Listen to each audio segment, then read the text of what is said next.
免手扶的穿戴式挤奶器太多了，有便宜有贵。之前我已经比较过2家价钱偏高的日门牌子，今天要跟大家说一说那些价钱偏低、长这个样子的穿戴式挤奶器。我这里要说的不是关于这一个牌子而已，而是全部同样这个形状，然后上面有这几个 button 的穿戴式挤奶器。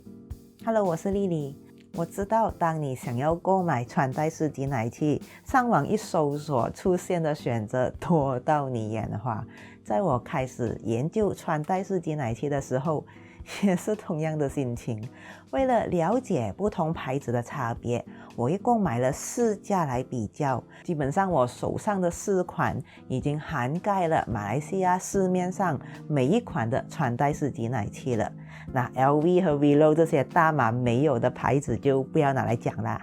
对，目前真的就只有这4款是最大差别的而已，就是 Armani、Yuha， 然后长这样子有个屏幕的，还有今天我要说的就是这一款。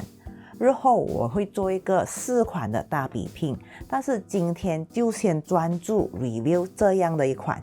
事先声明，这一款穿戴式挤奶器是我自己花钱购买的，没有人送这架机给我 review， 所以我是以顾客、以用户的角度去说我的真实的用后感。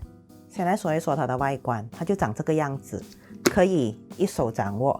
然后它上面有4个 button， 这一个就是开关啊，然后这一个就是切换模式，然后这个加就是增加吸力，然后减就是减轻吸力。拿在手上没有那种沉稳的感觉，很 plastic， 然后感觉 cheap cheap 的。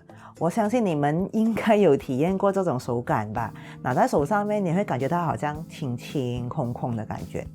这个青色就是电池显示灯，青色就是还有电，然后红色就是快没电了。然后这一边的灯就是那个力度吸力强度的显示灯。它的功能很基本，就是只有刺激和吸奶2个模式而已，都是同一个按钮，按一下就可以在刺激和吸奶模式之间切换。它没有自动切换模式的功能，唯一自动的地方就是在开机的20分钟后自动关机。这一款的挤奶器也是我测试最短的挤奶器，因为真的受不了，太痛了。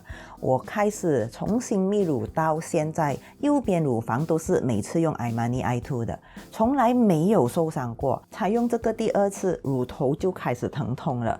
我只是开1号的吸力而已嘞，一天用它来泵8到10次，然后测试完第2天，右边乳头已经脱皮受伤了。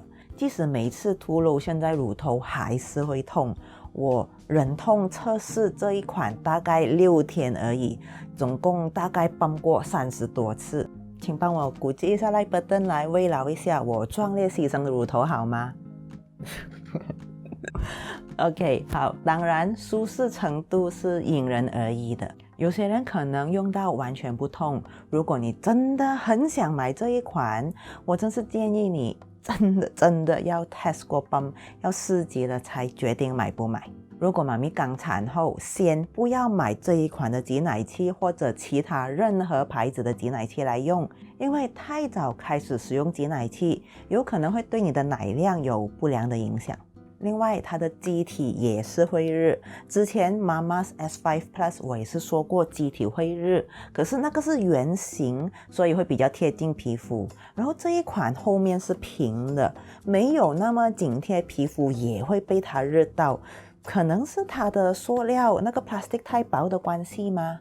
如果静音是你考虑的因素之一，这一款你就不必考虑了，因为这一款是穿戴式挤奶器之中比较大声的款式。我不确定这一款的电池量是多少 mAh， 因为它没有写。我猜想啦，大概是800到1000之间吧，因为它充满电一次之后，可以操作的次数不是很多。如果我每次泵20分钟的话，可以泵6次完整的，第7次还没有泵完就没有电了。如果我每次泵30分钟的话，则是可以泵4次完整的，然后第5次泵到一半就停了。那顺带一提，我手上的几款穿戴式挤奶器之中，就只有这一款是还用着 micro USB 的。它的包装里面包括机体，然后有挤奶杯，还有这些配件一套啦。然后有2个尺寸的喇叭，一个是24mm 的，还有一个是27mm 的。然后还有一条 micro USB cable， 然后一条这样子的内衣加长扣子带子，还有一份说明书。总结来说，这一款穿戴式挤奶器能做到穿戴式挤奶器基本该做的事，但是它没有什么明显突出的优点。如果硬要找一个理由来说是可以考虑买的因素，大概就只有价钱便宜而已。它的价钱，那些没什么见过的牌子通常是卖100多块马币，然后有些比较出名的母婴用品品牌可能会卖200多。